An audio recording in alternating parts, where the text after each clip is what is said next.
칼을 하면 일본이 최고 아니냐? 사실은 맞습니다. 그런데 그러다 보니까 우리 뭐 태권도가 세계 용어가 되듯이 일본어가 또 세계적인 용어가 되어버렸습니다. 그래서 이제 우리 용어로 맞추기보다는 차라리 일본어가 더 익숙한 경우가 많은데요. 자, 예를 들어 한번 봅시다.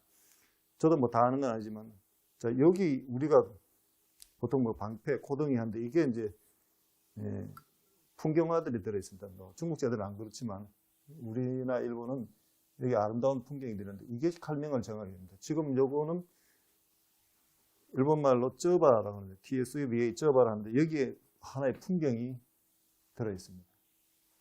근데 이제 이 풍경을 넣을 때도 한국 사람들은 이렇게 들었을 때 멋있는 풍경이 앞으로 가게 하는데 일본 사람은 뒤집어 우리하고 또 달라요. 뒷면이 우리가 봤을 때 이 손잡이 쪽에 일본 사람은 저 좋은 모습이 나오게 됩니다. 이게 이제 한문을 표라고 하는데 표리부동 뭐 이런 말이죠. 표는 앞과 끝이 다르다. 반드시 그림이 다릅니다. 그런데 일본 사람은 또 이쪽 손잡이 쪽으로 화려합니다. 왜 그러냐면 건물 찼을 때 여기가 화려하면 상대방이 보이는 거죠. 그리고 우리는 조립할 때 이 앞쪽으로 화려한 물로 넣거든요. 뒤에는 그냥 좀 찬란하지 않은, 현란하지 않은 문양이 들어가고 앞에는 현란한 문양이, 아름다운 문양이 들어갑니다. 그 다음에 이제 요 앞에서 거는 하박기라고 합니다. 요거는 이제 검신을 잡아주는 역할을 하는 건데, 하박기. 그 다음에 이제 요거는 장식, 손잡이를 일본말은 쩌까라고 하는데, 끄는 쩌까 있더라고 합니다. 앞에 들어가는 장식. 후찌라고, 후찌. 그 다음에 끝에 들어오는 장식. 요거는 카시라라고 합니다. 후찌 카시라. 등 이런 말을 쓰죠. 후찌 카시라와 그 다음에 메뉴끼라는 게 있습니다. 메뉴끼. 자, 여기 저 안에 보면 이렇게 있죠. 앞에도 있고 뒤에도 있습니다.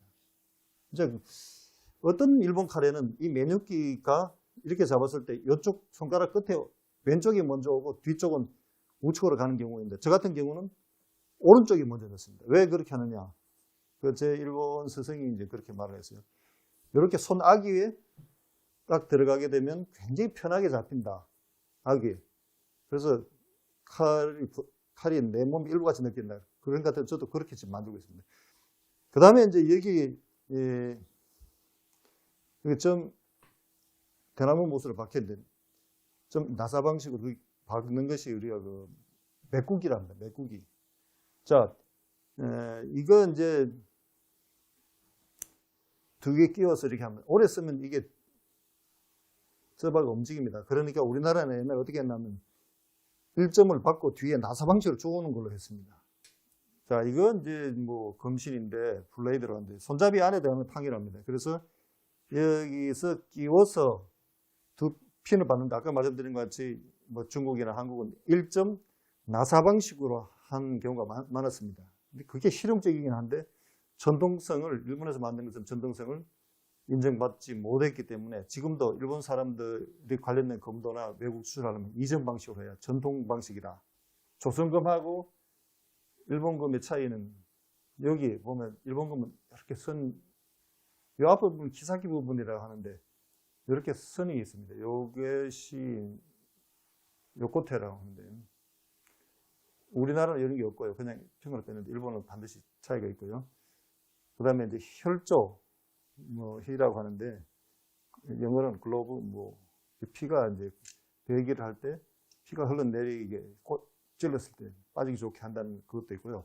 또 도공이 칼을 만들면서 무게 중심이나 또 수련할 때 소리가 나는 것이 도움이 되기 때문에 밸런스를 조절하기 위해서 뭐 혈을 판다고 합니다.